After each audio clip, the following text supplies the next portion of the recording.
races of the week for European runners now, with the Breeders' Cup Turf coming up. Brought to you by Iron Horse Stallions, New York's newest stallion farm, standing New York's #1 stallion, Bucero, sire of Grade 1 winner Buckham Dano, and also Bucero was a very, very good racehorse a few years ago, including coming over to Royal Ascot, but wouldn't quite have gone this far over a mile and a half himself.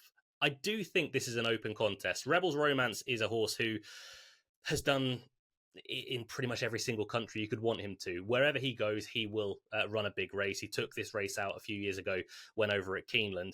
I think this is going to be a tough ask for him. He's a big unit as well. I'm not fully convinced that the tight turns of Del Mar will 100% suit him. And as favourite at 11-4, I think I could overlook him. Just a quick look at the market as it is right now. Emily Upjohn is 7-2, 6-1 Jayarebe, Luxembourg at 7-1, 9-1 for Wingspan, 11-1 and bigger the remainder. So we'll try and take on Rebels Romance. I respect the Charlie Appleby runner, but Rebels Romance is one that I'm not looking to be with in this contest. Emily Upjohn could have gone towards the Filly and Mares turf and maybe taken the easier route, but the Gosden team, they decided to come here. Frankie Dettori is back on board as well. Over in the UK, there's been quite a lot of sort of fun poked at Kieran Schumacher and a few of his rides on Emily Upjohn.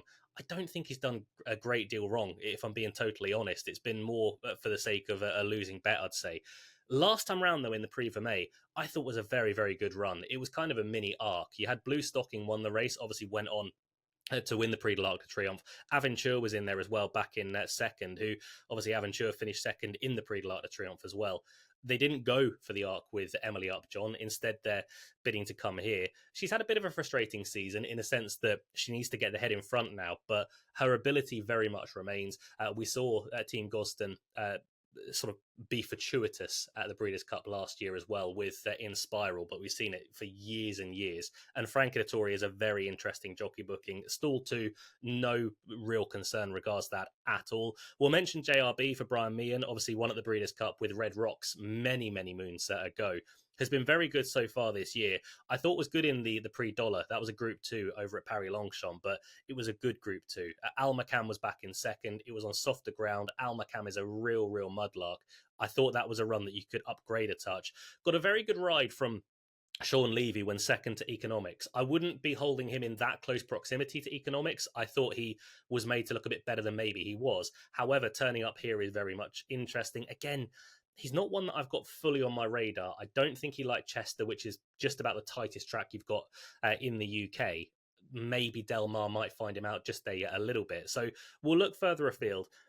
I think Shariar could run a big race at 11-1 from an each way standpoint. Now, this is a horse who 12 months ago absolutely broke my heart. And I know we were all saying about Auguste Rodin, what a brilliant ride from Ryan Moore.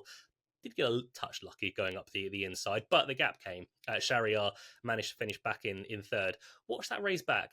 Christian Demuro did the right thing by moving off the rail. If you stayed on it and you don't get a run, you would be absolutely slating Christian Demuro. He came off the rail, Ryan Moore nipped up the inside, and if he had stayed on the rail, I'm pretty confident that Shariar, I think she'd have probably won the Breeders' Cup Turf in total honesty. She'd have got the run that Auguste Rodin would have got. Up to the mark, stayed on for second, and Shariar at a big price was a very unfortunate third. I think potentially Shariar could go a couple better in this spot. Again, at 11-1, that's very much an each way look. So I'm hoping to get a bit more from Shariar. I'll play this two ways. I'll take Emily Upjohn to win. I'll take Shariar from an each way standpoint. They're currently 7-2 and 11-1. That's our look at the Breeders' Cup Turf on the Turf and Touchdowns podcast. Thank you very much to our guys over at Iron Horse Stallions. Go check those out. Link in the bio below. Leave your comments below as well with who you think might well be a Breeders' Cup winner or a Breeders' Cup Turf winner as well. 13 more videos on the Turf and Touchdowns YouTube page to work your way through. Until we next see you, stay safe, look after one another. Goodbye.